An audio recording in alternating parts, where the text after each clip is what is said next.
नमस्कार, आप देख रहे हैं ब्रेकिंग न्यूज चक्रधरपुर। तो चलिए रुक करते हैं आज की प्रमुख और बड़ी खबर पर।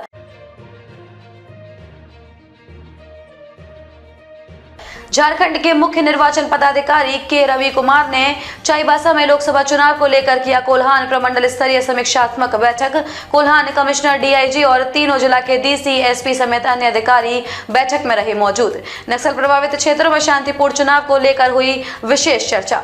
अब खबर विस्तार से। झारखंड के मुख्य निर्वाचन पदाधिकारी के रवि कुमार ने लोकसभा चुनाव को लेकर आज पश्चिमी सिंहभूम जिला मुख्यालय चाईबासा में कोल्हान प्रमंडल स्तरीय समीक्षा बैठक की है। बैठक में राज्य स्तर के वरीय पुलिस अधिकारी अमोल वेणुकांत, होमकर, कोल्हान कमिश्नर हरिप्रसाद केसरी, डीआईजी मनोज रतन चौथे के अलावा कोल्हान प्रमंडल के 3 जिला पश्चिमी सिंहभूम, पूर्वी सिंहभूम और सरायकेला खरसावा जिला के डीसी, एसपी समेत अन्य वरीय अधिकारी शामिल रहे। मुख्य निर्वाचन पदाधिकारी ने बैठक में अधिकारियों के साथ कई चरणों में समीक्षा बैठक की, जिसमें 3 जिलों में शांतिपूर्ण चुनाव को लेकर सुरक्षा बलों की तैनाती और अन्य तैयारियों पर गहन समीक्षा की गई। इसके अलावा नक्सल प्रभावित क्षेत्रों में चुनाव को कैसे शांतिपूर्ण तरीके से संपन्न कराया जाए, इस पर विशेष चर्चा किया गया। अब आइए देखते हैं कि के रवि कुमार, मुख्य निर्वाचन पदाधिकारी झारखंड, और Amol Venukant, Homkar, IG operation Jharkhand police, Lok Sabha चुनाव की समीक्षात्मक बैठक के बाद क्या कहते हैं।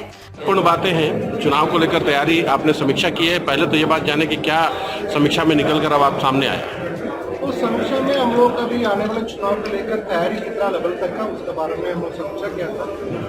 समीक्षा मोटा मोटी उसी लाइन पर चल रही है। अभी आज का स्टेज में क्या होना चाहिए उस लेवल तक तैयार है। फिर आने वाले समय के लिए क्या तैयारी करना है उसका संबंध में हम लोग को ब्रीफिंग करना है।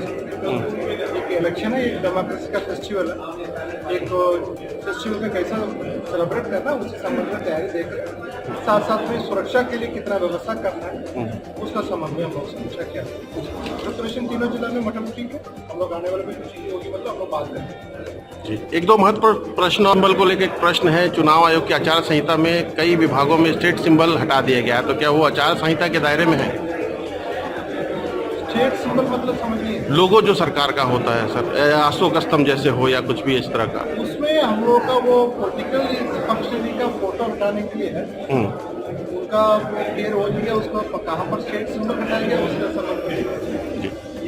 और एक दिशा निर्देश कमीशन का डायरेक्शन बहुत ही क्लियर है, विशेष करके नहीं है। जितना भी कमीशन का मैनर उतना डायरेक्शन उसको पूरा तरह से अच्छे से फॉलो करना है, उसका संबंध हम लोग समझेंगे। एक और प्रश्न है सर, कंस्ट्रक्चरल स्टाफ को लेकर माननीय चुनाव आयोग ने बहुत स्पष्ट निर्देश दिया है, लेकिन कई ऐसे झारखंड में विभाग देखे जा रहे हैं जहां उनसे काम लिया जा रहा है चुनाव का। देखिए, इलेक्शन के संबंध में 2 तरफ का काम है। एक पोलिंग पर्सन होती है, वो अदर इलेक्शन ड्यूटी होती है। अदर इलेक्शन ड्यूटी में मैनुअल का गाइडेंस में बहुत ही क्लियर है, कमीशन का निर्देश है। उसमें एक लाइन में इंटरप्रेट करना ठीक नहीं होती है। कमीशन में किसका पोलिंग ड्यूटी में लगाना है, किसका अदर ड्यूटी में लगाना है, किसका आउटसोर्सिंग स्टाफ लगाएंगे, किसका आम पब्लिक का भी लगाएंगे, वो कमीशन का डायरेक्शन क्लियर है। उसका कमीशन का डायरेक्शन कैसा है उसका ऑलरेडी मैनुअल में दिया हुआ है। उसका मैनुअल के अनुसार काम कराई जाएगी। वो कॉन्ट्रैक्टर से आपका कहाँ कहाँ लगाना है उसका डायरेक्शन है, उस हिसाब से उन लोग लगाएंगे। सर, कोल्हान का क्षेत्र का देखेंगे, कुछ एस्पेक्ट में सिक्योरिटी एस्पेक्ट से सेंसिटिव है, इससे हम लोग उसी का संबंध में यहाँ पर हम लोग रिव्यू करना प्रिपरेशन का कितना सेंसिटिव रहना चाहिए ऑफिसर, कितना सेंसिटिव हम लोग लग रही है, वो भी अपने काम का कितना करना है वो पूरा करना। इस वक्त कराए जाएंगे और काफ़ी व्यापक तैयारियां की जा रही है। खासकर नक्सल प्रभावित क्षेत्रों में कॉन्फिडेंस बिल्डिंग मेजर के जो कार्य है उसके लिए जो उपलब्ध केंद्रीय अर्धसैनिक बल है, सीआरपीएफ है, हमारी जो अपनी स्पेशल फोर्सेस है, झारखंड जगबार है या जिला पुलिस है, उनके द्वारा उन क्षेत्रों में एरिया डोमिनेशन की कार्रवाई की जा रही है। जो नक्सल समर्थक है उनको चिन्हित करके उनके विरुद्ध प्रिवेंटिव एक्शंस लिया जा रहा है। जो पुराने वारंटीज़ है या जो भगौड़े हैं, एक्सपॉन्डर्स हैं, उनके खिलाफ कार्रवाई की जा रही है। विशेष ड्राइव चलाई जा रही है। साथ साथ जो अवैध शराब होता है या अवैध हथियारों की तस्करी होती है, कैश की मूवमेंट होती है, ड्रग्स की मूवमेंट होती है, जैसे जमशेदपुर सरायकेला का जो रूट है जो उड़ीसा से लगता है वो इन सभी के लिए काफ़ी सेंसिटिव है। तो उन क्षेत्रों में भी विशेष अभियान चलाया जा रहा है। इसके लिए जो हमारे सीमावर्ती राज्य हैं उनके साथ में भी हम लोगों ने समन्वय बैठकें की है।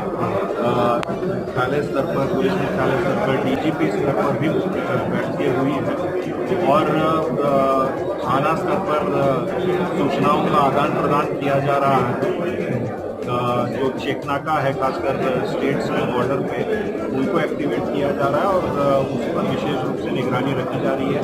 वरीय पदाधिकारियों को औचक निरीक्षण करने का भी निर्देश दिया गया है। तो इस तरीके से जो भी आवश्यक तैयारी है वो की जा रही है और जो कमी पाई जा रही है उसके संबंध में संबंधित पदाधिकारियों को आवश्यक दिशा निर्देश दिए गए हैं और जो हमारे स्तर से या CEO साहब के स्तर पर जो भी सहायता है और की आवश्यकता है वो उनको प्रोवाइड की। सर काफ़ी ज़्यादा सेंसिटिव बूथ है। देखिए मुख्य रूप से आज की जो बैठक है बहुत साहब सिंगरूर और जमशेदपुर और सरायकेला में जो आगामी लोकसभा चुनाव है उसकी तैयारियों की समीक्षा की जा रही है और खासकर इस क्षेत्र में निश्चित रूप से चूँकि नक्सल प्रभावित क्षेत्र है और चाईबासा का जो खासकर कोल्हान सारंगा वाला इलाका है या कोल्हाट वाला इलाका है, वैसे ही सरायकेला का जो खासकर जो खूंटी से जो इलाका लगता है ट्राई जंक्शन वाला इलाका है, तो ये सारे नक्सल प्रभावित क्षेत्र रहे हैं और विगत वर्षों में पुलिस और केंद्रीय अर्धसैनिक बलों के द्वारा उस क्षेत्र में लगातार कार्रवाई भी की गई है। काफ़ी क्षेत्रों को नक्सलवाद के प्रभाव से मुक्त कराया गया है, लेकिन अभी भी कुछ क्षेत्र बचे हुए हैं। उसके लिए विशेष रूप से तैयारी की जा रही है। बलों की असेसमेंट भी की जा रही है, खासकर जो इंटीरियर क्षेत्र है, नक्सल प्रभावित क्षेत्र है। अभी हम लोगों ने सारे SPs और जो DIG है उनसे फीडबैक लिया है कि उन्होंने उन क्षेत्रों में शांतिपूर्ण मतदान कराने के लिए क्या क्या तैयारी की गई है। तैयारी सेटिस्फैक्ट्री है और जो भी कमियां पाई गई हैं उनको इंस्ट्रक्शन दी गई है।